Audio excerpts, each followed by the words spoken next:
David. It's good to be back again, and I can tell you that this Warsaw Summit is very critical to both the reliability of NATO itself and how it is going to deal with Russian aggression, not just in Ukraine, but indeed along the entire flank, the eastern flank of Europe. Now, in the summit that we saw in Wales, there was a number of things that NATO committed itself to. One was the assurance measures that we see taking place across the region now with reassurance operations with allies. I know that there's Canadian and American soldiers in Poland right now. There's a re-emphasis on the NATO Maritime Task Force. And as we just witnessed this week, how the Russians enjoy having U.S. warships in the Baltic Sea by really dangerously buzzing the USS Donald Cook. Something that, again, speaks to the overall approach Russia has with its neighbors and how they see NATO and how they see all countries as part of the alliance trying to deter their own activities. Probably the most controversial thing that came out of the Wales Summit was the commitment of NATO members to spend 2% of GDP on national defense and on collective security. And of course, we haven't seen that happen. Only 5 member states out of the 28 actually do spend 2% or more. US, UK, Poland, Estonia, and surprisingly Greece. Canada, we're falling way behind, as are others. And there has to be a recommitment by all members to actually get up to that level, even if they can do it over a certain time frame. I have failed miserably at trying to convince my government when we were government up until 6 months ago, as well as now working with the new government in Canada to commit to at least increasing defense spending by 0.1% of GDP, so that over the next 10 years we can get back to being in that 2% plus range. But I think a lot of member states are still banking on the peace dividends. They believe that things aren't as bad as what people make them out to be. And I know in Canada right now we're going through the process of developing a new defense white paper. So we're doing the defense policy reviews. We're calling in the experts. We're talking to our military. And it's quite surprising to see so many come in and say that Canada is not facing any state threats. They do not see Russia as a major threat to our national security, or even for that matter, our collective security as NATO. And I think that is naive on their part. When we look at, and when we really talk about what's going to happen in Warsaw, I surely hope that they sit down and take a serious look at what the threats and risks are. And of course, since the last summit in Wales, we've seen an escalation of Russian aggression. It wasn't just Crimea, it's now Donbass. And we're seeing an escalation in the number of near flybys of NATO airspace, including in the United States and Canada, and that we're always scrambling our fighter jets to intercept Russian bombers. And we're seeing it actively along the eastern flank, especially in the Baltic states. ISIS has become an even bigger threat, and although we're seeing success in Iraq and Syria in recent months, NATO is very concerned about it, especially as it applies to national security. And all we have to do is look at Brussels and Paris and the ongoing attacks and threats that ISIS presents. And of course, there's the migrant crisis and how that has taken resources away from collective security to be put into helping these people that are escaping Syria and economic conditions throughout the Middle East and North Africa.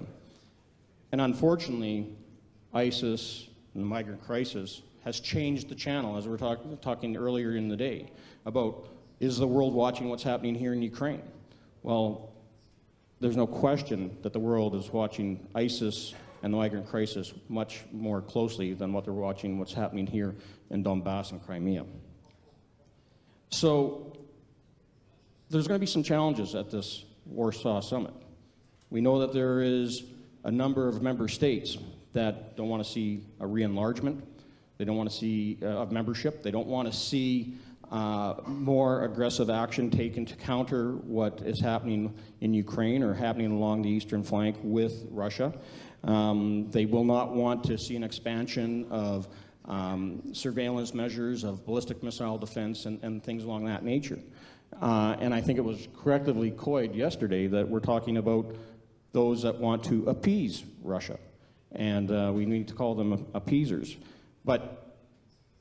And you look at some of the language coming from some of those countries, and you know, it kind of started back in the beginning of the Obama administration about re-engagement, of having more dialogue. We're going through this right now in Canada with our new government, the Trudeau government, you know, talking about a reset of relationships with Russia, having more communications. And of course, you hear Putin and Lavrov talk about, well, this is about normalization. And of course, normalization equals appeasement. And that's why we have to continue to take a strong stand.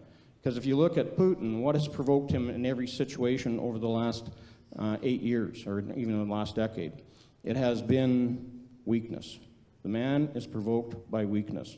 You look at 2007, the end days of the Bush administration. He saw President Bush as a lame duck president. And so that's when he did the cyber attack on Estonia. What was the reaction from the West?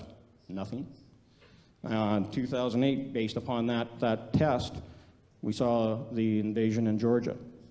And of course, following President Obama drawing the red line in the Syrian sand and saying that we're going to make sure that we go after Bashar al-Assad for using chemical weapons, and then completely backtracking on it, emboldened Putin to, in my opinion, to do the invasion and occupation and legal annexation of Crimea. And again, nothing happened, and so now we got the frozen conflict in Donbass.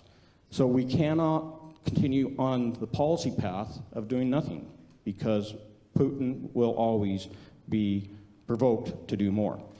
So Warsaw is going to really be a struggle between those countries that are hawks, and I'm glad that we're having this in Poland, because I see Poland as being a hawk in this circumstance, seeing the threat, having lived under the influence of the Soviet Union and Russian imperialistic ideology. But there's going to be those that are fear that if we try to confront Putin head on, that then we have a situation that is not tenable and will result in greater aggression. I argue that the stronger stand we take, the more chance we have at actually having deterrence. So we should look at membership re-enlargement. We should look at more deterrence measures.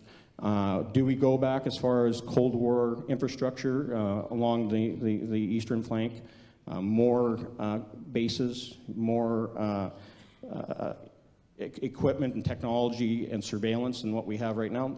I think it's something that we have to consider. The military posture has to be escalated from the NATO membership. Otherwise, we will not achieve a really sound deterrence to Putin and the Russian Federation.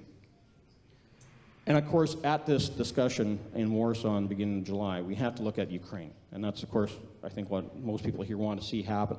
And I can tell you that, you know, the United States, United Kingdom, Canada, and Poland have been committed to helping Ukraine through this from a military standpoint. We have over 200 Canadian troops, over 200 American troops, a few hundred British troops that have been here training Ukrainian soldiers. Now, that just doesn't enable them to be better troops in fighting Russian aggression in Donbass and along the front, but it also brings up Ukraine to NATO military standards, which is key to the future NATO aspirations of membership for Ukraine. Weapons have all been non-kinetic so far, non-lethal, and we have to look at taking it to the next level. How can we enable Ukraine to fight against the Russian military might that is so blatantly obvious, despite Putin's ongoing articulation that they're not in Ukraine? But we know they are. The soldiers that have been captured, the equipment that is there is all Russian-made and Russian-supplied. And so we need to look at how we provide those types of defensive weapons to Ukraine to push back. And I would just say that in closing is that we may have to go one step further. Where in the NATO discussion do we draw our red line? Where do we say enough is enough as we deal with Russia in fighting in Ukraine? And where do we start thinking about maybe it's time for peacemaking and putting troops on the ground to consider the obvious balance against the Russian troops that are on the ground here in Ukraine? James, thank you very much.